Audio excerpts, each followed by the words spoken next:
What's good, y'all? It's your boy Ross back at it again with another video. So I had to see if the rumors were going to be true, and I did miss most of Wrestle Dream. I was actually working on some other videos and other content, so I kind of missed most of it, but I'm gonna go back and check out some of the other matches. Some of you guys were messaging me on Instagram and Twitter to definitely check it out, so I definitely will check out some of the other matches. But I wanted to make sure I was able to check out the Christian Cage versus Darby Allin match for the TNT Championship.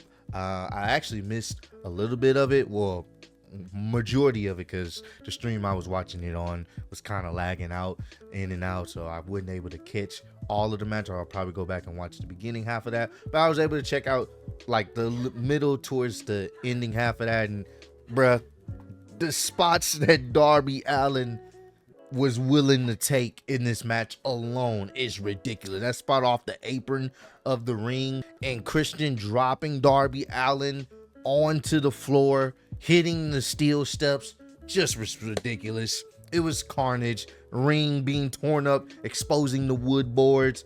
It was carnage, man. Ultimately, Christian Cage ended up retaining with the surprising turn of Nick Wayne.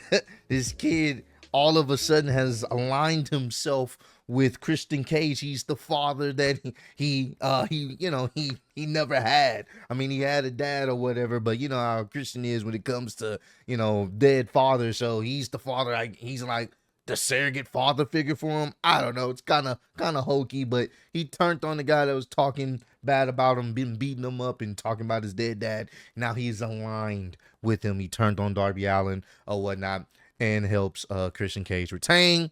Ultimately, Darby starts catching the beats by both of them. That's when Sting comes out, and you can tell they're buying time. I'm like, the only thing that makes sense is if you know, you know. So I'm like, okay, they're buying time for something special.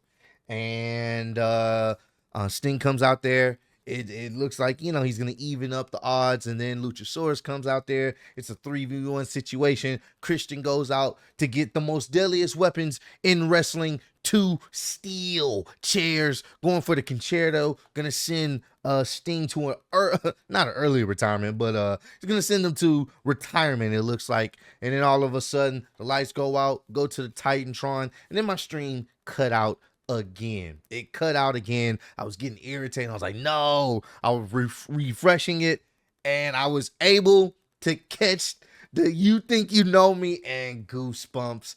I just it's just a smile on my face once I heard "You Think You Know Me," and then I heard his beautiful theme song "On This Day." Once I heard it, I was like, Tony Khan was able to get the rights to his song. It only makes sense if you have Edge coming out to a ruckus crowd. If you have him coming, debuting in AEW, it only makes sense if you're gonna have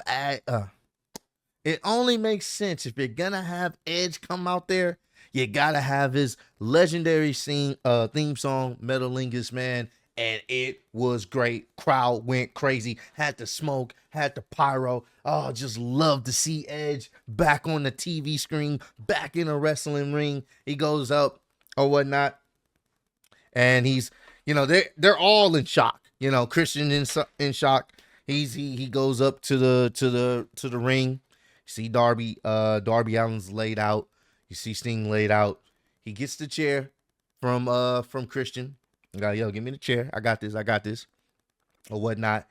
And it looks like he's about to go ahead and give the concerto to the legend Sting himself.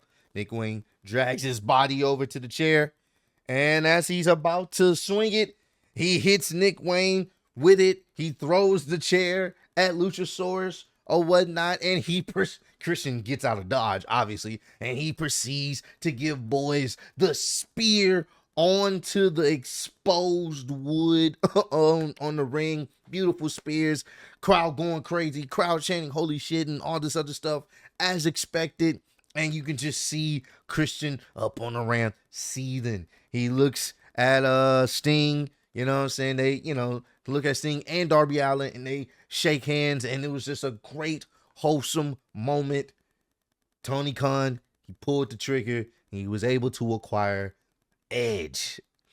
Obviously, he's going to be going by Adam Copeland. It makes sense. They can't really use Edge because, the WWE owns that name, so they can't use that. But Adam Copeland is out there. We still love him. Still going to call him Edge. He's in AEW. And like I said, I didn't want to make any reports on it. I know people are saying, oh, it's been spoiled. I didn't really want to make any reports on it until I knew it was actually true, and that's why I'm glad I was able to catch it when it happened live. For the most part, like I said, I'm gonna go back and watch the rest of the matches, probably the beginning half of this match as well, see how things progressed. But yeah, this was great. This was awesome, and now it just opens up the door for so many possibilities. So many possibilities are on the way. It seems like they're setting up something. Edge versus Christian. I'm all for that. Christian has been doing some of his best work in AEW, so I can't wait to see how they're going to be setting this up. It looks like they're probably going to be doing something for the TNT championship at some point. And then maybe at some point when they finally get on one page, we can get Edge, the Hardy Boys, Edge and Christian, or Adam Copeland and Christian versus the Hardy Boys one more time, one final send off, because that's everybody's damn near tag team childhood right there. And just new opponents, man. We get maybe an Edge and John Moxley, even though some people would probably prefer not to not happen, but there's plenty of opportunities. Edge and Daniel Bryan or Bryan Danielson, they have history. It didn't end too well in ring story wise the last time they saw each other. You know what I'm saying? Like, they have some history. So Bryan Danielson and Edge, you can have that. Oh, there's so many possibilities. Edge and Jericho, they have history. Man, this is gonna be, I'm excited. As you can tell, I'm excited because I know a lot of people were speculating if it was going to happen, and I'm glad he didn't end his career off permanently.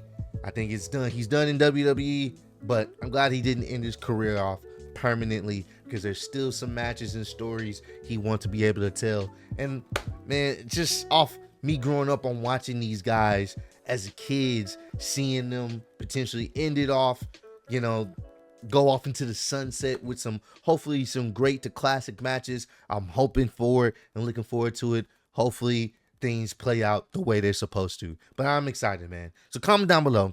Let me know. Are you guys excited that Edge is in AEW? And what feuds and matches are you looking forward to the most? I'm definitely looking forward to this Edge and Christian thing. Can't wait to see what's going to happen there. But what other feuds are you guys looking forward to the most? But I appreciate all the love and support you guys showing on the channel. Road to 150K, and I'm still the undisputed YouTube wrestling champion of the world. Appreciate y'all kicking with me. See you on the next one. Peace.